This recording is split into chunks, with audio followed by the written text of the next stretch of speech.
Commander Jake Mitchell stood on the bridge of the Artemis and looked out at the endless dark of space. The ship was small, not made for big missions or important discoveries. It was a research vessel, the kind that went to places where nobody really needed to go. Jake had been in the military for 23 years. He was not young anymore. His face had lines from too much time looking at screens and too much time thinking about things that could not be fixed. The Artemis moved through space with no purpose except the one Jake had given it. They were studying radiation patterns near the edge of known space. It was boring work. Jake did not mind boring work. Boring work meant nothing would go wrong. Boring work meant his crew would go home safe.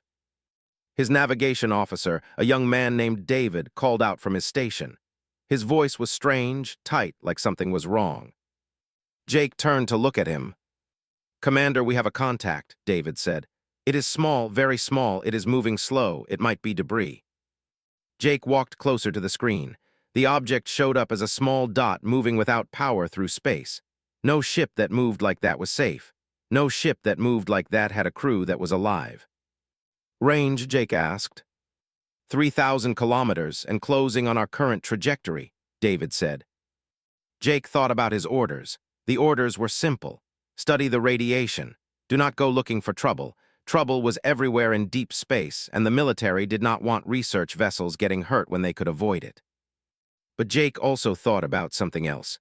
He thought about the fact that there was a small object moving alone through the dark. He thought about the fact that something on that object might still be alive. "Change course," Jake said. "Get us closer and call Doctor to the bridge." Some of the other officers looked at each other. They knew what this meant. This meant Jake was breaking the boring plan. This meant something might go wrong. Dr. Lisa arrived on the bridge a few minutes later. She was the ship's medical officer, and she was one of the best people on the Artemis. She did not ask questions when Jake told her they were going to pick something up from space. She just got ready. As they got closer, the object became clear. It was an escape pod, a small one, the kind a single person would use to get away from a ship that was dying. "It is not human design," said David. His voice was quiet. Jake knew this was true. Human escape pods looked different. This one was smooth and curved. This one had patterns on the outside that looked like words or marks but were not human words or marks. "Open the airlock," Jake said. "Send a team out. I want to know who is in there." 2 of his crew members went out in suits. They brought the pod inside the airlock and ran every test they could to make sure it was safe. When they opened the door, they found something that made both of them become very still. Inside the pod was a child. The child was not human. Her skin was silver blue, almost like metal in some places. Her eyes were larger than human eyes. She was breathing, but barely. Blood covered her clothes. Burn marks covered her arms. Something had hurt this child very badly. Doctor did not wait for orders. She was already moving, already looking at the damage, already thinking about what to do. "Get her to medical," Lisa said. "Now." The next hours were hard. Doctor fought to keep the child alive. The child's blood type was wrong for human blood, but Lisa figured out what to do. The child's body was put together different than human bodies, but Lisa was a doctor because she understood how to fix things that broke. She understood how to work with what she had. Jake sat outside the medical room and waited. He did not know who this child was. He did not know where she came from. He did not know why someone had hurt her so badly. The child woke up 4 hours later. Her eyes opened in the dark medical room and she looked at Jake. She did not know him. She did not know where she was. She could not speak the human language, but sounds came out of her mouth. The sounds were scared. The sounds were the sounds of a child in pain. Jake stayed with her. He did not understand what she was saying, but he understood what she was feeling. He understood fear. He understood being lost. Over the next 3 days, the child got stronger. The burns began to heal. She started to understand that the people around her were trying to help her. Doctor spent hours with her, teaching her simple words. Sira. That was the name Jake gave her because she would not tell them her real name. Maybe she did not remember her real name. Maybe she did not want to remember where she came from. Sira was maybe 10 years old. She was smart. She learned quickly. She watched the crew of the Artemis with eyes that were too old for a child. She watched like she was trying to remember something important. She watched like she was trying to forget something that hurt. Jake did not think about his orders. He did not think about what would happen if someone found out he had picked up an alien child. He just knew that Sira was here now. She was safe. She was alive, and he was going to keep her that way. For 3 months, Sira lived on the Artemis. She became part of the crew in a way. David taught her numbers. Doctor taught her how to read. Jake taught her how to play chess, even though she learned the game faster than he could teach it. But something was wrong. Sira would wake up in the night calling for people who were not there. Sira would hold her hands and look at them like they were strange to her. Sira would stand at the window looking out at space like she was looking for something or someone she had lost. One night, Sira's hand moved across the console next to her bed. Her fingers pushed buttons she should not have known how to push. A signal went out, a distress signal, a message in a language that was not human, a message that said something like, "Please, I am here, come get me." Jake did not know what the signal meant until the ships showed up. The ships were beautiful in a way that made Jake feel small. They were ships. He knew this because there was no other species in space that built ships like that. They were ancient. They were powerful. They were not known for being kind to anyone they did not need to be kind to. The message from the ships was simple. They said they had detected a signal. They said they wanted what belonged to them. They said the Artemis should prepare to be boarded or be destroyed. Jake thought about Sira. He thought about what would happen if he gave her back to people who had hurt her badly enough to put her in an escape pod alone in the dark. He thought about what kind of person he would be if he did that. He did not have a choice. They took her. They came onto the ship with weapons. They took Sira without saying thank you or sorry or anything at all. They took her and they left. In 1 minute, she was gone. In 1 minute, the part of Jake that had believed in his own goodness went away with her. They left a message. The message said that humans were not to speak of this. The message said that 20 years later, humanity had changed. The Earth was not the only home for humans anymore. 47 colonies stretched across the galaxy. Some were on planets that were cold and hard. Some were on worlds where the sky was purple and the air was thin. But all of them were human. All of them had people who had left Earth looking for something new. The colonies had learned how to fight. They had learned how to survive against enemies that were bigger and stronger and older than them. 3 times, human ships had fought against alien species and won. 3 times, humans had died so that other humans could keep living.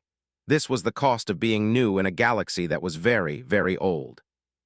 Fleet Admiral George Turner sat in the command center on the space station above Earth. The space station was the heart of human military power. It was where decisions got made. It was where orders went out to ships across the galaxy. George Turner was the man who made those decisions, and he was not someone who made mistakes. The signal came at 4:47 on a normal morning. It came from deep space. It came from coordinates so far away that no human had ever been there. It came in a way that human technology should not have been able to receive. The signal was simple. The signal was clear. The signal said, "Come." That was all, one word, "come." The technical team brought the signal to Turner immediately. They told him it was not human. The way it was sent, the way it was built, the way it arrived without warning meant that something very advanced had sent it. Something very far away had sent it. Something wanted humans to come to a place in the middle of nowhere. Turner had been military for 38 years. He had learned to trust his instincts. His instincts said this could be a trap. His instincts said this could be a weapon. His instincts said that going toward something unknown in space was the fastest way to die. But his instincts also said something else. They said that not going could be worse. Turner made his decision. He would send a fleet. He would send humanity's best people. He would send them to the coordinates with orders to be ready for anything. He would send them because sometimes the only way to survive is to move toward the danger instead of away from it. Captain was the best choice to lead the mission, had fought in 3 wars. She had lost friends in all of them. She had made hard decisions when hard decisions needed to be made. She had looked at impossible situations and found ways to win. Did not believe in luck. She believed in planning and training and never giving up. When Turner called her into his office, knew something important was happening. George Turner did not call people to his office for normal things. Turner told her about the signal. He told her about the impossible technology. He told her about the fleet she would command. 90 ships, thousands of people, years of supplies, a carrier-class vessel called the United Hope. Everything humanity had built was going to send a message to something very far away. "What are my orders?" asked. "Go to those coordinates," Turner said. "Find out what sent the signal, find out what it wants, and come back alive." Nodded. She had been given impossible orders before. Over the next week, prepared the fleet. She chose her best commanders. She made sure the ships had the best weapons, the best shields, the best medical teams.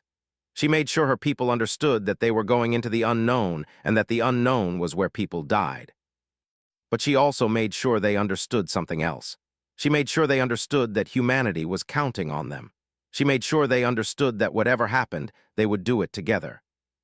Then, 3 days before the launch, something strange happened. An old man came to the military command center.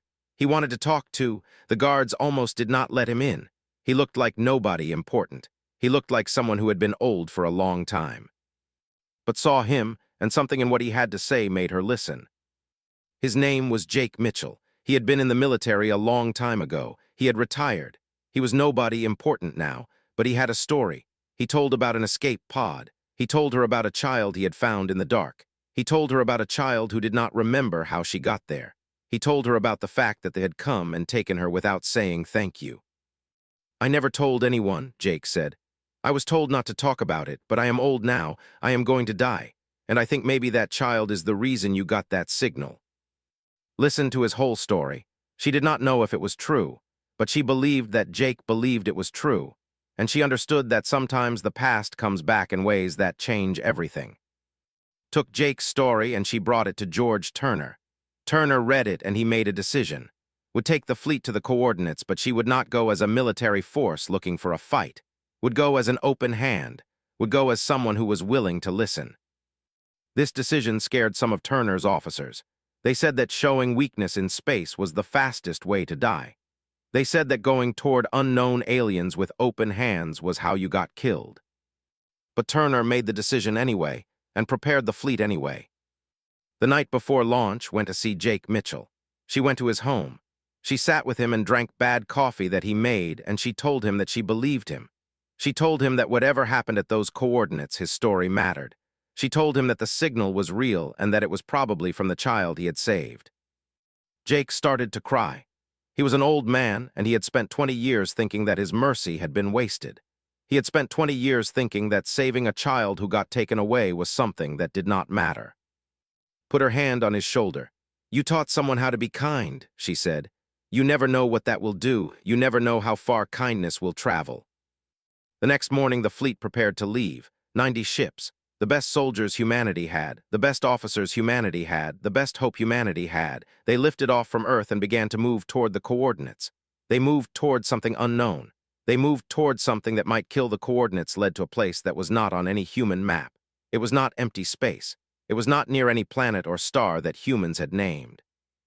It was in a region of space that seemed to have nothing in it, and yet it had been chosen for a reason. Stood on the bridge of the United Hope and watched as her fleet moved into position. The ships spread out in a pattern that was both ready for war and ready for peace. Had learned long ago that the best position was one that could be both things at once. Then she saw the other ships. They appeared slowly at first. One ship here, 2 ships there, then more, then dozens, then hundreds. The other fleets were arriving from all across the galaxy. They came with their long, thin ships that looked like weapons. They came with their massive vessels that carried supplies and soldiers. They came with their smaller, faster ships that were built for fighting. They came with ships nobody had seen in 1,000 years. They had been gone for so long that humans thought they were dead, but they were here now. They had heard the signal too. Weapons officer, Captain Lane, looked at his screen with worry on his face. "Commander, we are surrounded," said. "There are ships from every major power in space. Some of these species have fought wars with us. Some of these species would kill us if they had a reason." Nodded, she understood the danger.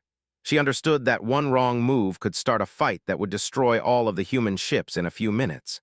She understood that the Alone had weapons that could break the United Hope into pieces. But she also understood that all of these ships had answered the same signal. All of these ships had come to the same place, and that meant something. "Power down weapons to standby," ordered. "I want shields up, but I want it clear that we are not attacking anyone." Some of her officers looked at each other. They did not like this order. They wanted their weapons ready. They wanted to be ready to fight if they needed to fight. But was the captain, and the crew obeyed. The message came through all the channels at the same time. It was sent in every language of every species that was there. It was sent in human English. It was sent in mathematics. It was sent in song. It was sent in ways that each species could understand. The message said, "I am Seer of House, speaker for the Sanctum Council. I asked you all here. Some of you know why." Heard the name and she understood. Sira, the child, the girl that Jake Mitchell had saved 20 years ago. The girl was not a girl anymore. The girl was a leader.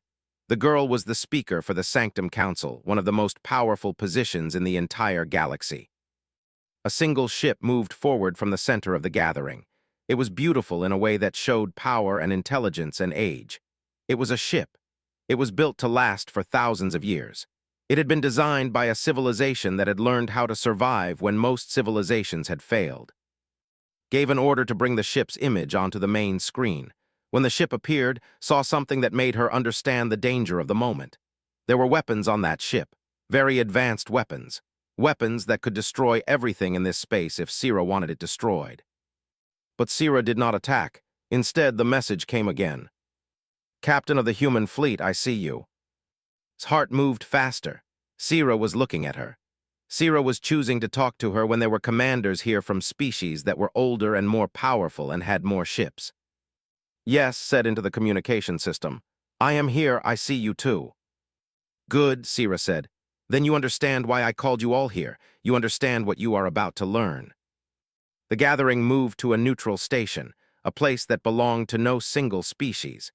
It was built long ago by a civilization that was now gone, left behind as a meeting place for others to use. The station was big enough to hold representatives from all of the species that had arrived. Stood in a massive hall with commanders and leaders from across the galaxy. The commander was tall and sharp, with edges on her body that looked like weapons. The spoke in a way that made translator work hard to keep up. They did not speak at all. They just stood and watched with eyes that saw everything. And then Sira walked in. She was not what had expected with all of the signs of power and age. But Sira looked young, not child young, but young in the way that someone who had grown up fast looks young. There was something in her face that told that Sira had seen things that most people should never see. Sira stood at the front of the gathering, and she spoke. "I am going to tell you a story," Sira said. "A story about a rescue that nobody remembers, a story about a debt that was never repaid, a story about why I called you all here."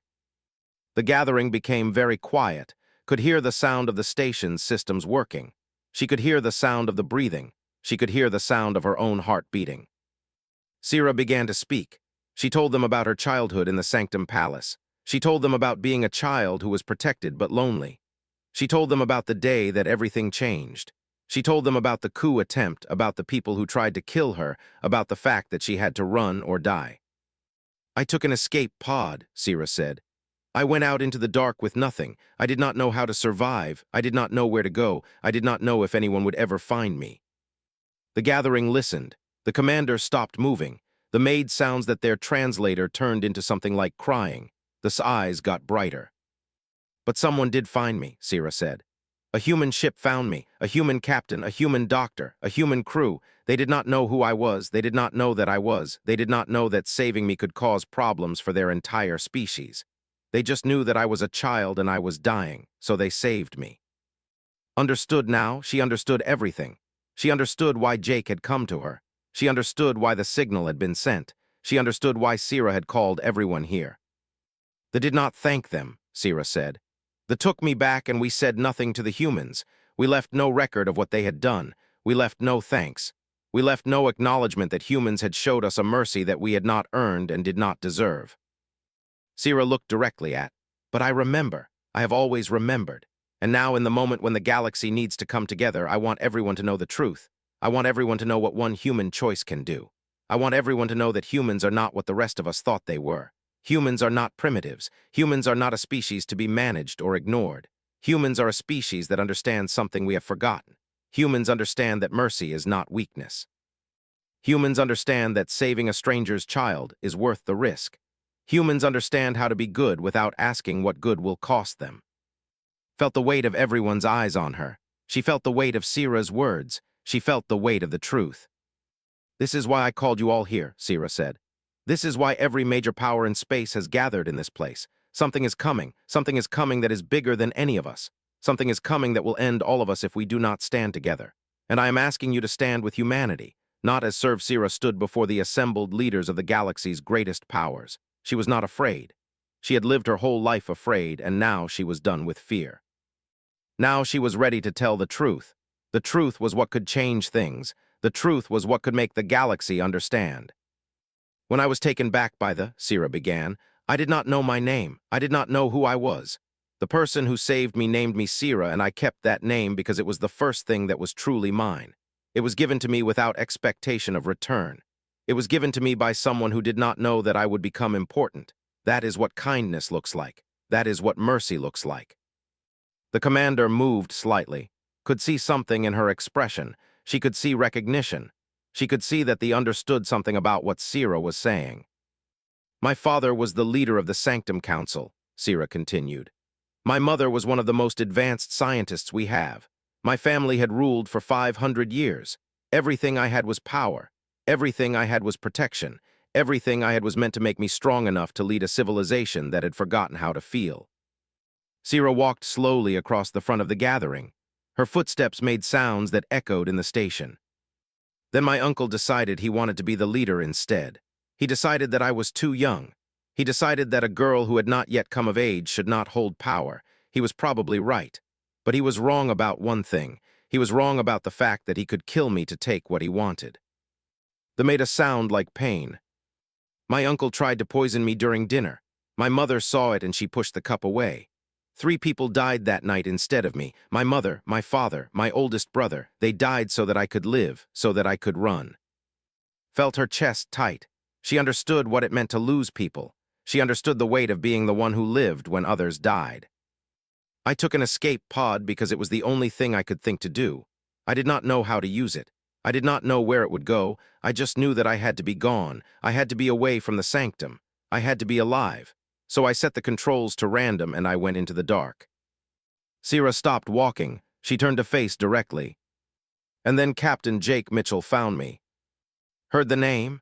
Jake Mitchell. The old man who had come to her with a story that seemed impossible. The old man who had believed that what he did mattered even though nobody had told him it mattered. I do not remember the pod anymore, Sira said. I do not remember how long I was in it. I remember waking up in a medical room that was cold. I remember a human woman named Lisa checking my wounds. I remember her saying something in human language that I did not understand, but her voice was gentle. Her voice said that I would be okay. Her voice said that someone cared if I lived or died. Sira's eyes became wet, but she did not stop talking. Doctor worked on my injuries for hours. She did not know if I would live. She did not know if my body would accept human medicine. She did not know if saving me would cause problems for her or her ship or her species. She just did the work. She just saved me because that was what a doctor does when someone is dying. The gathering was completely silent now. Every species here understood doctors. Every species here understood what it meant to try to save a life when you did not know if you could. Captain Mitchell asked me what my name was. I could not answer. I could not speak the human language. I could not remember my own name. So he gave me a new one. He called me Sira. He said it meant star.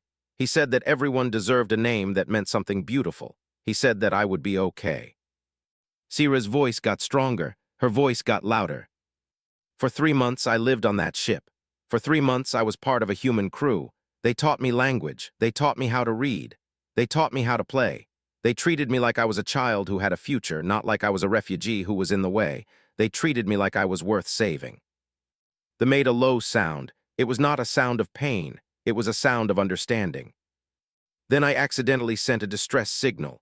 I do not know how. I do not know why. I just touched buttons on a console in the middle of the night when I was having bad dreams about my family dying. And the signal went out, and they found me. Sira's hands became fists. They came with weapons. They said they were taking back what was theirs.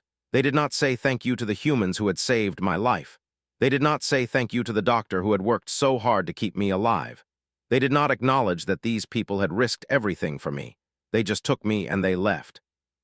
Wanted to go to Sira, wanted to tell her that it was okay, but stayed where she was because Sira was not done talking. I cried, Sira said.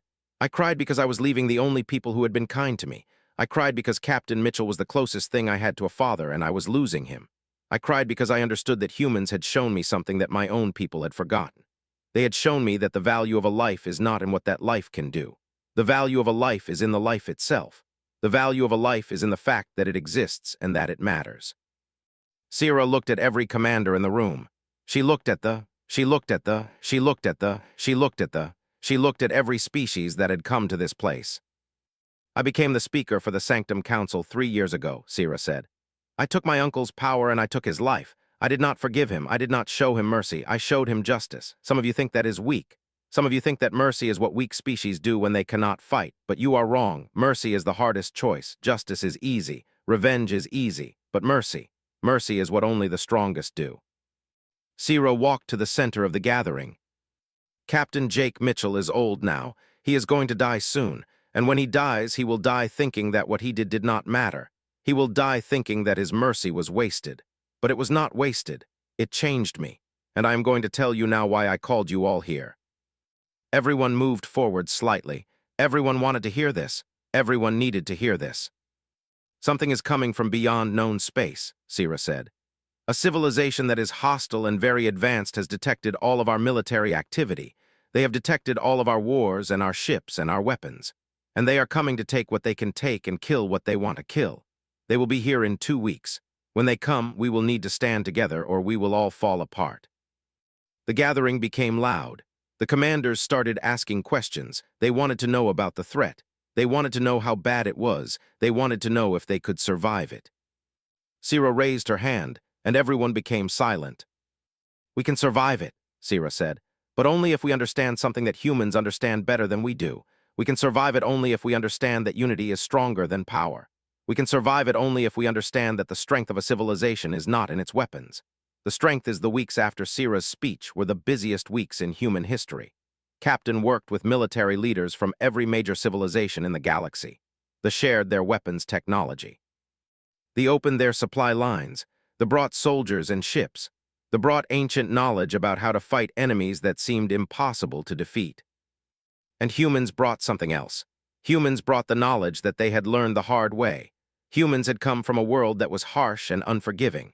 Humans had learned to survive against things that should have killed them. Humans had learned that the smallest group of people with the right attitude could defeat enemies that seemed bigger and stronger. Stood in the command center and looked at the data coming in from all the different alien forces. There were weapons here that could destroy planets. There were ships here that had been built over hundreds of years. There were soldiers here who had trained for their entire lives. And there were humans, 90 ships, thousands of people who were willing to fight and die for something they barely understood. But they understood one thing. They understood that Sierra had trusted them. Sierra had told the entire galaxy that humans were worth saving. Sierra had told the entire galaxy that humans understood something about strength that the rest of them had forgotten. And now, humans had to prove that Sierra was right. The command center filled up with officers from all the different species. Could see the fear in all of their faces. She could see the doubt. She could see the worry that they would lose this war before it even started. Stood up and she spoke to all of them. Sierra told you that humans are strong, said. Sierra told you that humans understand something about mercy and unity, but I want to tell you something else. I want to tell you that strength is not about how many weapons you have or how big your ships are. Strength is about the people next to you who will not leave you when things get hard. Strength is about looking at something that seems impossible and deciding to try anyway. A commander looked at. They did not smile because could not smile, but something in her body language showed that she understood. We are going to win this, said. We are going to win because we are going to work together. We are going to win because a girl who was saved by humans is now leading all of us. We are going to win because somewhere on a planet called Earth, there is an old man who saved a life and did not think it mattered, and that man's choice is the reason we are all here together. The officers nodded, and they understood, and they got to work. Meanwhile, on Earth, Jake Mitchell did not know any of this. He did not know about the gathering of the fleets. He did not know about Sierra's speech. He did not know that his name was going to be remembered across the galaxy. He was just an old man sitting in his home, watching the news with a cup of tea getting cold next to him. Then the news changed. The news showed ships launching from Earth. The news showed the human fleet beginning to move. The news showed Captain speaking to the world. We are going to war, said. We are going to war to defend ourselves and our friends. We are going to war alongside species that are older and more advanced and stronger than us. But we are going to go there knowing that humanity has something to offer. We are going to go there knowing that kindness and mercy and the choice to save a stranger's life are what make us special. Jake sat up in his chair. Something was happening, something was changing. Then there was a knock on his door. Jake opened it and he saw a woman in a human military uniform. She was strong and powerful and her eyes were kind. It was Captain. "Can I come in?" asked. Jake nodded. He did not know why a military captain would come to his home, but he did not ask questions. He just let her in. Sat down in his living room, and she looked at Jake for a long time before she spoke. "I came to tell you something," said. "I came to tell you that what you did matters. I came to tell you that the girl you saved, Sira, she became one of the most powerful leaders in the galaxy. I came to tell you that she remembers you. I came to tell you that right now, species that have never talked to each other are working together because of what you did 20 years ago." Jake did not understand at first. His mind was slow with age. His mind did not want to believe what he was hearing. "The signal that called us to that place," continued. "It came from Sira. She wanted to tell the galaxy what you did. She wanted to tell the galaxy that humans are strong because we know how to be kind. She wanted to tell the galaxy that you are the reason we are going to win this war." Jake started to cry. He was old and tired, and he had spent 20 years thinking that his mercy had been wasted. He had spent 20 years thinking that saving a child who was taken away meant nothing. "Why did she tell me to come here?" Jake asked. "Because I wanted to tell you something myself," a new voice said. Jake looked at the screen that had come on in his home, and he saw her. He saw Sira. She was older now, but he could see the young girl in her eyes. He could see the child that he had saved. "Captain Mitchell," Sira said, "do you know what you taught me?" Jake could not speak. His throat was too tight. "You taught me that strength is not about weapons or power or civilization that lasts for thousands of years," Sira said. "You taught me that strength is about someone who sees that another person is suffering and who chooses to help anyway. You taught me that the value of a life is not in what that life can do for you. The value of a life is in the life itself." Jake could not stop the tears from coming. "Your crew called themselves a research vessel," Sira said. "They said they were just studying radiation, but they were studying something much more important. They were studying what it means to be human, and they taught me everything I needed to know about what that means." Sira paused. She looked at Jake like she was looking at a father. "Right now," Sira said, "there are ships from every major power in the galaxy preparing for war. Right now, there are soldiers getting ready to fight for something they barely understand. But they all understand one thing. They all understand that if humans can teach a child who was born to power that mercy is the strongest thing, then humanity is worth fighting for. Then humanity is worth saving." Jake put his hand on the screen. He could not touch Sira, but he could try.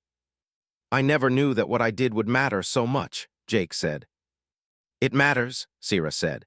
"It will always matter. And when we win this war, when we defeat the threat that is coming for us, everyone in the galaxy will know that we won because humans saved a girl in the dark of space. Everyone will know that we won because of one captain and one doctor and one crew who chose to be kind when cruelty would have been easier." Put her hand on Jake's shoulder. "Rest," said. "We will do the work now. We will take everything that you taught Sira and we will use it to save the galaxy. We will make sure that your mercy matters." The war came 2 weeks later. The enemy ships came from beyond known space, and they were huge and powerful and ancient. But they did not expect what they found. They did not expect all the powers of the galaxy working together. They did not expect humans fighting alongside, and they did not expect unity. And they were destroyed. When it was over, when the threat was ended, Sira made sure that every species in the galaxy knew the truth. She made sure that they knew about Jake Mitchell. She made sure that they knew about Dr. Lisa. She made sure that they knew about the crew of the Artemis. She made sure that when the history of this moment was written, it would say that humanity won the galaxy not with weapons but with kindness. It would say that one captain's choice to save a child changed everything. It would say that mercy is stronger than power. Jake Mitchell lived to see the victory. He lived long enough to know that what he had done mattered. He lived long enough to know that the universe was a different place because he had chosen to be kind. And when he died, they gave him the highest honor that the galaxy could give. They gave him the Order of Salvation. They gave him a memorial on every human colony. They gave him a place in history. But the greatest honor was something that nobody could give him. It was the look in Sira's eyes when she came to his funeral. It was the look that said thank you. It was the look that said you saved me and that meant everything. It was the look that said kindness matters. It was the look that said mercy changes the world. It was the look that said one human choice, made in the dark of space, was enough to save an entire galaxy. And that was enough. That was more than enough. That was everything that a life could be for. In the people who would save a stranger's child. The strength is in the people who would risk everything for someone they do not know. The strength is in people like Captain Jake Mitchell and Dr. Lisa and the crew of the Artemis. Sira looked at. The humans will fight with us, Sira said. And when we win, everyone will know why we won. Everyone will know that we won because humans showed us something that the oldest civilizations had forgotten. We won because humans taught us what it means to be strong. Ants not as lesser partners, but as equals. Because humanity has shown me what equals should be. Humanity has shown me that strength should protect the weak. Humanity has shown me that mercy is the strongest power of all. The gathering stood in silence, and in that silence the galaxy began to change. Hem all, but they moved, because sometimes moving is the only choice you have. In his home on Earth, Jake Mitchell watched the news and he prayed. He prayed that the girl he had saved was alive. He prayed that she had survived. He prayed that when the human fleet arrived, it would matter. He did not know that his prayer was about to change everything. He did not know that the signal was from Sira. He did not know that in a few days, space would be filled with ships from every major power in the galaxy, all answering the same call. He did not know that his act of mercy 20 years ago was about to reshape the entire known universe. But somewhere in his old heart, in a place that believed in the goodness of humans, Jake Mitchell felt like something was about to change. He felt like the past was reaching out and saying thank you. They would know if anyone talked about this. The message said that they were not the kind of species that forgot. Jake never told the story. He retired from the military. He went home and he lived a quiet life. But he never forgot Sira's eyes when they took her. He never forgot the feeling of saving a life and then having that life taken away. He never forgot the fact that he had done something good and that nobody would ever know it mattered. 20 years passed. Jake grew old. The memory of Sira faded like a dream. But deep inside, in a place he did not look at very often, Jake still wondered what happened to the child he had saved in the dark of space.